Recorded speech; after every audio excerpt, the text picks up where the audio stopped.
বন্ধুগণ নমস্কার। প্রথমে আপনাদের অনুরোধ করব আপনারা আমার চ্যানেলটি সাবস্ক্রাইব করবেন। আজকে যে বিষয়টি নিয়ে আলোচনা করতে চলেছি সেটা হচ্ছে একটা যে নতুন রিপোর্ট এসেছে পলিটিকো যে নিউজ চ্যানেল আছে বা নিউজ পোর্টাল আছে বলা যায়, তাতে যে বলা হচ্ছে যে ডোনাল্ড ট্রাম্প চাইছেন যে ইউরোপ উইদাউট ইউ, অর্থাৎ যাতে ইউরোপিয়ান ইউনিয়ন ভেঙে যায় এবং ইউরোপ নিজের নিজের মতো থাকে। এবং এইটা অনেকেই তার সমালোচনা করে বলেছে এইটা হয়ে উঠবে না হয়তো। তো যাই হোক, যে বিষয়টা দাঁড়িয়েছে সেটা হচ্ছে যে ডোনাল্ড ট্রাম্প চাইছেন যে যেভাবে হোক ইউরোপিয়ান ইউনিয়নের যে গ্রাউন্ডসটা আছে সেই গ্রাউন্ডসটাকে তিনি ডিসম্যান্টেল করতে চাইছেন, অর্থাৎ ভেঙে দিতে চাইছেন। কারণ তিনি মনে করেন এটা একটা সিভিলাইজেশন ইরেজার এবং একটা ব্যুরোক্রেটিক একটা সেট আপ, যেখানে এই যে ইউরোপিয়ান যে ইউনিয়নের যারা সদস্য তারা কেউ কিন্তু ইলেক্টেড মেম্বার নয়, তারা সবাই সিলেক্টেড মেম্বার। ফলে এইটা তার কাছে মনে হয়েছে যে ইউরোপিয়ান ইউনিয়নটার যে ইউনিটি সেটা ভেঙে দেওয়া দরকার, ইউরোপ তার নিজের নিজের মতো করে থাকুক। এখন এইটা আগামী দিনে হবে কি হবে না এটা তো বলা বড় মুশকিল। তবে ইউরোপিয়ান ইউনিয়নের যে বন্ধনটা ছিল সেই বন্ধনটা আস্তে আস্তে ভেঙে পড়েছে। তার পিছনে কারণ হচ্ছে মূলত রাশিয়া এবং ইউক্রেন ওয়ার। এখন এই যে যে বিভিন্ন দেশ, যেমন এর মধ্যে ইউরোপিয়ান ইউনিয়ন থেকে ব্রেক্সিট করে ইংল্যান্ড বেরিয়ে গেছে এবং ইউরোপিয়ান যে প্রজেক্ট সেই প্রজেক্ট থেকে আরও অনেক দেশই আস্তে আস্তে বেরিয়ে আসার ব্যাপারে চেষ্টা করছে। এবং ন্যাটো যেভাবে খরচা বাড়াচ্ছে তাতে অনেকেই কিন্তু সেই খরচাটা দিয়ে উঠতে পারছে না। এবং ওখানে সবচেয়ে ইউরোপিয়ান ইউনিয়নের মধ্যে সবচেয়ে যিনি অ্যাম্বিশিয়াস মানুষ তিনি হচ্ছেন ভিক্টর অরব্যান, হাঙ্গেরির ভিক্টর অরব্যান। কারণ তিনি মনে করেন প্রথম বিশ্বযুদ্ধের পর 1920 সালে যে ট্রিটি অফ ট্রিয়েনন হয়েছিল, সেই ট্রিনন ট্রিটিতে হাঙ্গেরিকে যেভাবে ভাগ করে দেওয়া ছিল সেটা তার কাছে খুবই বেদনাদায়ক। এটা ভেঙে অনেকটা জায়গা রোমানিয়াকে, অনেকটা জায়গা ইউক্রেনকে এবং অনেকটা জায়গা সার্বিয়াকে দিয়ে দেওয়া ছিল। বলা হয় যে হাঙ্গেরির প্রায় 70% ল্যান্ড, সেই ল্যান্ডটাকে নাকি অন্যান্য দেশকে দিয়ে দেওয়া হয়েছিল। ফলে সেই অশান্তিটা হাঙ্গেরির ভিতরে আছে, এখনও যায়নি। এবং ডোনাল্ড ট্রাম্প দেখা যাচ্ছে যে হাঙ্গেরির প্রাইম মিনিস্টারের সঙ্গে একটু সম্পর্ক তৈরি করছেন। এবং হাঙ্গেরির এই যে প্রথম বিশ্বযুদ্ধের পর যে ইতিহাসটা আছে সেই ইতিহাসটা বড় ক্রূর। কারণ ব্রিটিশ এবং ফ্রান্স তাদের যে ডোমিনেশন, সেই ডোমিনেশনের জন্য তারা হাঙ্গেরিকে প্রায় 3 পার্টে ভাগ করে দিয়েছিল। আপনি যদি সেই ইতিহাসটা দেখেন আপনারা বুঝতে পারবেন যে সেটা হাঙ্গেরির যে বিভিন্ন অংশ আছে। যদি হাঙ্গেরির ম্যাপ দেখেন, যে হাঙ্গেরির উল্টো দিকে স্লোভাকিয়া আছে, রোমানিয়া আছে, সার্বিয়া আছে, অস্ট্রিয়া আছে, ক্রোয়েশিয়া আছে, স্লোভানিয়া আছে। তো হাঙ্গেরি যদিও ল্যান্ডলক কান্ট্রি, কোনো সমুদ্র নেই, তো দেখা গেছে যে হাঙ্গেরির মস্ত বড় একটা অংশ সেটা কিন্তু এই সমস্ত দেশকে দেওয়া হয়েছে। এটাই হচ্ছে অশান্তির কারণ। শুধু তাই নয়, সেখানে বেশিরভাগ হাঙ্গেরিয়ান মানুষও বসবাস করে। এইটাই হচ্ছে আরও ব্যাপার।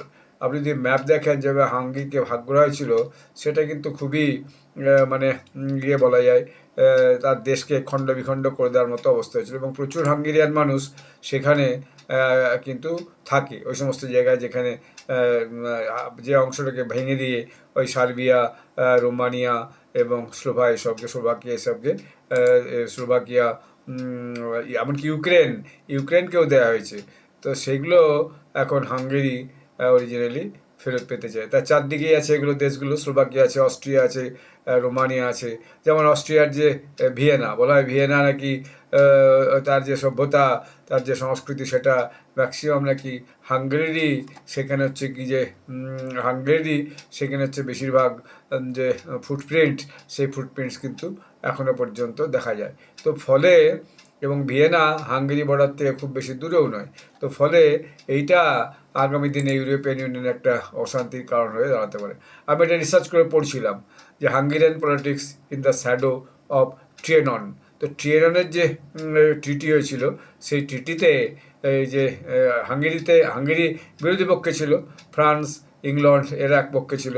আসলে এই যে ওয়ার্ল্ড ওয়ারটা হয়েছিল, এই ওয়ার্ল্ড ওয়ারের পিছনে কারণটাই ছিল যে যেভাবে হোক এই যে ইউরোপিয়ান দেশগুলো তাদের নিজেদের মধ্যে লড়াই, তার মধ্যে কিছু অংশ অবশ্যই মিডল ইস্ট ছিল, কিছুটা আফ্রিকার কিছু কিছু জায়গাও ছিল।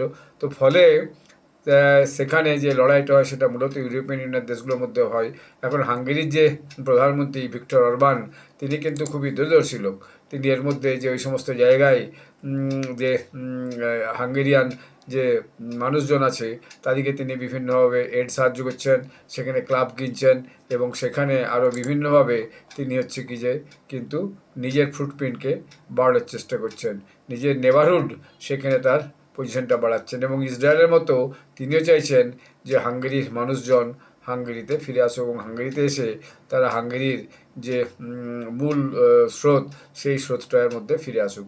এবং বলা হচ্ছে ওই যে ট্রিটিটা হয়েছিল সেই ট্রিটিতে যেমন 72% ল্যান্ড লস করেছিল, কিন্তু তার সঙ্গে 64% পপুলেশন যারা কিন্তু ওই নেবারিং কান্ট্রিতে আটকে গেছিলো, যারা হাঙ্গেরি আর ফিরতে পারেনি। এবং বলছে যে ওই যে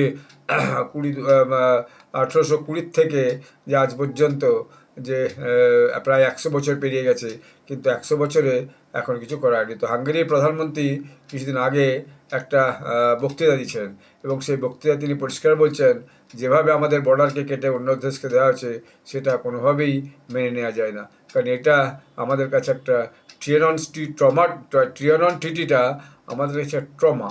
এটা আমরা ভাবলে খুব মুশকিল, এটা আমার হাঙ্গেরির সঙ্গে বিট্রেল করা এবং হাঙ্গেরির পিছে ছুটি মারার মতো। এবং ভিক্টর অরবান কী করছেন এখন, যে তিনি হাঙ্গেরিয়ান সিটিজেনশিপকে এথনিক হাঙ্গেরিয়ানসকে স্লোভাকিয়া, রোমানিয়া এবং ইউক্রেন, সার্বিয়াতে তাদের শশার ক্লাব কিনছেন। শুধু তাই নয়, তাদেরকে ফান্ড চ্যানেল করছেন, যে সমস্ত হাঙ্গেরিয়ান পার্টি এ সমস্ত দেশে আছে তারা যাতে হাঙ্গেরির জন্য মানে তুলতে পারে, কি বলে, ভয়েস রেজ করতে পারে। এবং তার যে বক্তব্য ছিল সেই বক্তব্যটা বড় মারাত্মক। এবং ডোনাল্ড ট্রাম্প এই নভেম্বর মাসে একটা তিনি জারি করেছেন, কি বলে, একটা একটা স্টেটমেন্ট জারি করেছেন, যে সেই স্টেটমেন্টটা হচ্ছে যে আমেরিকার যে স্ট্র্যাটেজি, ফরেন স্ট্র্যাটেজি, আমেরিকার ন্যাশনাল সিকিউরিটি স্ট্র্যাটেজি, তাহলে তিনি ডিটেল 2 পাতার একটা নিজের বক্তব্য রেখেছেন। তারপরে সেটা প্রায় 30-40 পাতা, সেইটা তিনি 33 পাতা, সেখানে তিনি ডিটেল এর বক্তব্য রেখেছেন। আমি সেটা পড়ে দেখেছি খানিক। তো সেটাকে আমি আগামী দিনে আরও পড়ে আপনাদেরকে এটা জানাবো। তো যা দেখা যাচ্ছে ইউরোপিয়ান ইউনিয়নের মধ্যে একটা নিজেদের দেশগুলোর মধ্যে একটা ভীষণ অশান্তি শুরু হয়েছে। এবং হাঙ্গেরি, বিশেষত ভিক্টর অরবান, তিনি অত্যন্ত দূরদর্শী মানুষ।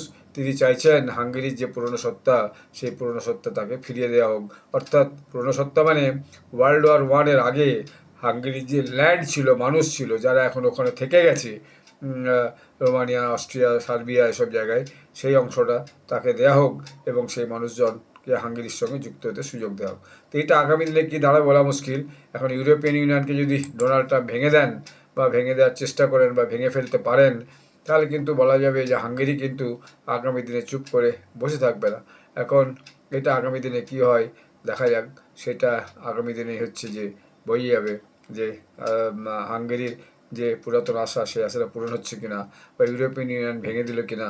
তো ডোনাল্ড ট্রাম্প করতেও পারেন, তিনি ন্যাটোকে বলে দিয়েছেন ন্যাটোকে আমি আর টাকা দেবো না। তো ন্যাটোকে যদি টাকা না দেন, তাহলে ন্যাটোর যে অর্থে ন্যাটো তৈরি হয়েছে যে এই সমস্ত দেশগুলোকে একটা সিকিউরিটি সুরক্ষা দেবে, সেটা আগামী দিন আর থাকবে না।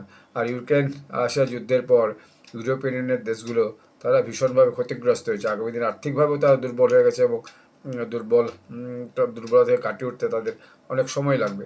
ফলে এই একটা যে ইউরোপিয়ান ইউনিয়নকে থাকবে কি থাকবে না, এবং সেখানে ডোনাল্ড ট্রাম্প কী ভূমিকা নেবেন, আমেরিকা কী ভূমিকা নেবে, হাঙ্গেরি বা ডোনাল্ড ট্রাম্পের সঙ্গে মিশে কী ভূমিকা নিতে পারে, এবং হাঙ্গেরির যে ভিক্টর অরবান, তার সঙ্গে আবার রাশিয়ার প্রেসিডেন্ট পুতিনের খুব ভালো যোগাযোগ আছে।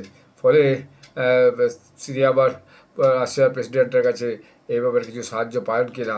তবে দেখা যাচ্ছে আগামী দিন ইউরোপিয়ান ইউনিয়ন ভেঙে যাওয়া এবং ইউরোপিয়ান ইউনিয়নের দেশগুলোর আবার রিস্ট্রাকচারিং, এটা কিন্তু হওয়ার একটা সম্ভাবনা আছে। সেটা ভিক্টর অরবান বলেছেন যে মিডল ইস্টে যদি রিস্ট্রাকচারিং হয় এবং আফ্রিকাতে যেখানে যেখানে প্রথম বিশ্বযুদ্ধে হয়েছিল সেখানে যদি রিস্ট্রাকচারিং হয়, তাহলে ইউরোপিয়ান ইউনিয়নের যে দেশগুলোর মধ্যে পুরাতন অবস্থানে ফিরে যাওয়ার জন্য রিস্ট্রাকচারিং কেন হবে না, সেই প্রশ্নটা তিনি তুলেছেন। কারণ অনেকে এটা বলছে যে ইউরোপিয়ান ইউনিয়নের যারা পৃষ্ঠপোষক, তারা বলছে we have to be careful for the ambition of Hungary, অর্থাৎ হাঙ্গেরির যে অ্যাম্বিশনটা আছে তার জন্য আমাদের আমাদের কিন্তু সতর্ক হতে হবে। আগামী দিনে এই ইউরোপের মধ্যে আবার একটা বড় অশান্তি বা অন্তর্বিরোধ বা যুদ্ধও কিন্তু যে কোনো সময় হতে পারে। তো আগামী দিনে ইউরোপিয়ান ইউনিয়ন টিকবে কিনা সেটাই এখন দেখার। আবার নতুন করে বিশ্ব রাজনীতির বিষয় নিয়ে আপনাদের কাছে আমি পরে ব্লগ করে জানাবো। আপনারা সবাই ভালো থাকবেন, ধন্যবাদ।